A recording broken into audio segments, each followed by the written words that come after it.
येथील दीनानाथ मंगेशकर हॉस्पिटलमध्ये एका महिलेचा मृत्यू झाला होता। पैशांअभावी उपचार करण्यास मनाई केल्यानंतर राज्यभरात सर्वसामान्यांमध्ये रुग्णालयाविरोधात रोष निर्माण झाला। मंत्री संजय शिरसाट यांनी याबाबत काय प्रतिक्रिया दिली आहे पाहूयात। बघा, हॉस्पिटलच्या संदर्भामध्ये आता आजकाल लोकांची मानसिकता थोडी बदलत चाललेली आहे। अनेक जे मोठे हॉस्पिटल आहेत त्याच्यामध्ये पेशंटच्या देखभालीवर, त्याच्या सुविधावर मोठ्या प्रमाणात खर्च वसूल केला जातो। ही वस्तुस्थिती काही ठिकाणी आहेच, परंतु या अशा पद्धतीने बोलणं मला वाटतं गैर आहे। ही एक मॅनेजमेंट आहे, त्याला जे कोणी जबाबदार असतील त्याच्यावर कारवाई करा।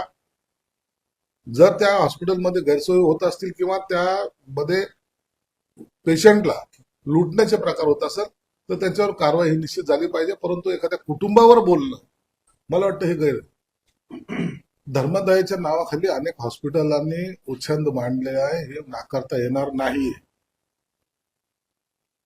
संतोष बांगरने जो काही प्रकार दाखवलाय तो तर आहेच आहे। तसं झालं असेल तर मी आताच कलेक्टरला त्यांच्याबद्दल बोलणार आहे आणि ते बाकी तो प्रकार आम्ही थांबवणार। मला 3 दिवसापूर्वी एकाचं बायपास करायचं होतं, हार्ट सर्जरी।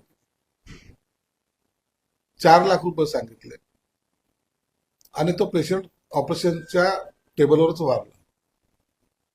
मेल्यानंतर त्याला 7.5 लाख रुपयाची डिमांड केली। 3.5 लाख रुपये आणखी त्यांनी 4 लाख रुपये जे होते ते दिले। त्याला सांगितलं 7.5 लाख रुपये आता लागतील आणि त्यासाठी डेड बॉडी थांबवली होती। मी माझ्या पद्धतीने जेव्हा त्यांच्याशी बोललो त्या टायमाला त्यांनी ती डेड बॉडी सोडली। परंतु प्रत्येकाला राजकीय आश्रय नसतो। सर्वसामान्य जो नागरिक असतो त्याला डॉक्टरशी बोलताना सुद्धा भीती वाटत असते आणि अशा परिस्थितीमध्ये त्याच्याकडून किंवा त्याची होणारी फसवणूक ही मोठ्या प्रमाणात वाढत चाललेली। हॉस्पिटल मेंटेन करण्यासाठी जर तुम्ही पेशंटकडून पैसे घेत असाल तर हे चुकीचं आहे। तुमचं स्टेटस वाढण्यासाठी त्या पेशंटचा बळी घेण्याचा प्रकार झालेला आहे आणि अनेक ठिकाणी आता उपचार नको, घरी मेलं तरी चालेल अशी सुद्धा भावना नागरिकांमध्ये यायला लागलेली। हे चुकीचं आहे।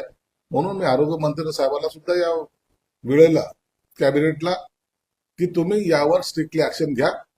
असे जे हॉस्पिटल असेल, 4 हॉस्पिटल बंद झाले तरी काही फरक पडत नाही, परंतु पेशंटची लूट होऊ नये ही त्यामागची आपली